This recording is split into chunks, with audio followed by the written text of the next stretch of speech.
2004లో కరీంనగర్ జిల్లాకు వచ్చినప్పుడు శ్రీమతి సోనియా గాంధీ గారు 60 సంవత్సరాల ఆకాంక్ష వందలాది తెలంగాణ బిడ్డల ఆత్మ బలిదానాలను దృష్టిలో పెట్టుకొని ఆనాడు 4 కోట్ల తెలంగాణ ప్రజలకు మాట ఇవ్వడం జరిగింది. మీరేం ఆలోచన చేస్తున్నారో మీ ఆత్మాభిమానం కోరుకుంటున్న తెలంగాణ రాష్ట్రాన్ని ఇచ్చే బాధ్యత కాంగ్రెస్ పార్టీ తీసుకుంటుంది అని ఆనాడు శ్రీమతి సోనియా గాంధీ గారు తెలంగాణ ప్రజలకు మాట ఇవ్వడం జరిగింది. ఆ మాట నిలబెట్టుకోవడం ఎంత కష్టమైందో మీకందరికీ తెలుసు.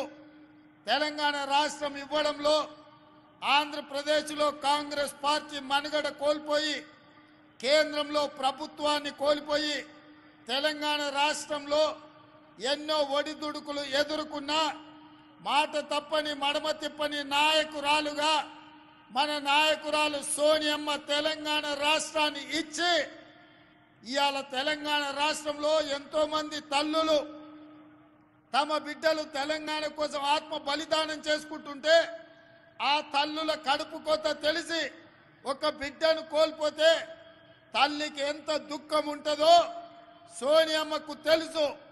ఎందుకంటే తన కళ్ళ ముందల్నే తన అత్తగారిని AK-47 తుపాకీ తూటాలతోని ముష్కరులు కాల్చి చంపిండ్రు.